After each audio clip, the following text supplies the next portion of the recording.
आज का सबसे बड़ा क्यू ये है कि पिछले कई दिनों से जो हमारा क्यू रहा है, क्रूड अब 70 के नीचे सेटल हो गया। अच्छा, एक और इंटरेस्टिंग चीज़ देखिए, इस लड़ाई से जितना क्रूड नहीं बढ़ा उससे ज़्यादा गिर गया सीज़ फायर के बाद। तो ये आपको एक और चीज़ बता रहा है, क्रूड अब एक पीक बना चुका है। 70-75 के ऊपर इसमें बहुत ज़्यादा जगह नहीं है।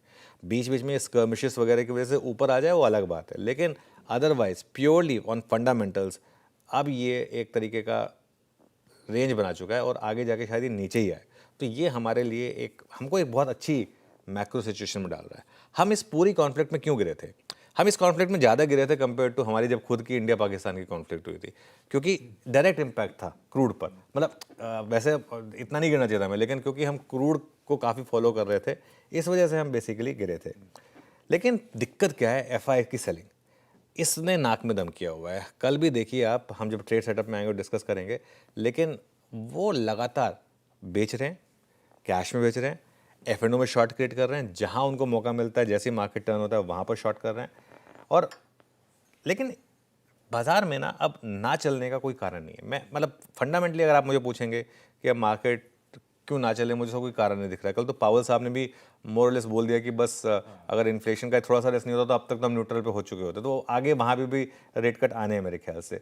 एक और चीज़, कल भी अगर आप देखें 25-100, अब टेक्निकल फैक्टर्स इस मार्केट में, सिर्फ टेक्निकल फैक्टर्स हैं जो इस मार्केट को रोक रहे हैं, प्योरली टेक्निकल, फंडामेंटली कोई फैक्टर नहीं है। टेक्निकली कल भी देखिए आप 25-100 और 25-200 की कॉल पर कल भारी कॉल राइटिंग हुई। शुरू में जरूर एक बार के लिए मार्केट उन लेवल्स के ऊपर आया, तब शायद कॉल राइटर हल्का सा हिला होगा, लेकिन इस पूरे महीने कॉल राइटर्स ने अपनी कन्विक्शन को बरकरार रखा है। मार्केट ऐसा नहीं कि गिरा है, लेकिन उन लेवल्स को नहीं क्रॉस कर पा रहा है, वो जो जहाँ पर कॉल राइटिंग हुई है 25-100, 25-200, इस तरीके के जो कॉल राइटर्स हैं। कल सिर्फ 25,000 का कॉल राइटर फंसा, वहाँ पर ज़रूर कल ज़बरदस्त पिटाई हुई, और वो उन्होंने मेरे ख्याल से कल थोड़ी सी अनवाइंडिंग भी की होगी। 25,000 की कॉल में देखिए अनवाइंडिंग भी हुई कल, वो जो 1 करोड़ से ऊपर का ओपन इंटरेस्ट था वो कम हुआ। ये एक लेवल था जहाँ पर थोड़ा कॉल राइटर फंसा, बाकी उसके अलावा कॉल राइटिंग कंटिन्यू हुई। इस मार्केट में ना एक चीज़ क्या है कि जो ओल्ड स्टाइल ट्रेडिंग है ना, वो काम नहीं कर रही है। इस मार्केट में कौन सी एफआईआई, कौन सी एल्गो मशीन कब फायर कर रही है? मैं कल शाम को एक बहुत बड़े एचएनआई ट्रेडर से मिलने गया था।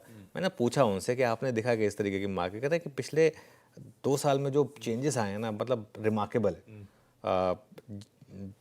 बार बार हमने बात की वो जेन स्ट्रीट की या वो मिलेनियम की, उससे पहले, कि कैसे इन हेज फंड्स को एक, जैसे कहते हैं ना, मुंह में खून लग गया है कि कैसे इंडियन मार्केट में आप ऑप्शंस के थ्रू बड़ा पैसा बना रहे हैं। तो अच्छा, पिछले हफ्ते भी आपको याद होगा हमारी फीलिंग थर्सडे की थी ब्रेकआउट की, और ब्रेकआउट फ्राइडे को आ गया। तो इस बार भी हो सकता है कि शायद कल वाली फीलिंग थी, कल कुछ हद तक आया, लेकिन असली ब्रेकआउट आज आ जाए, हु नोज।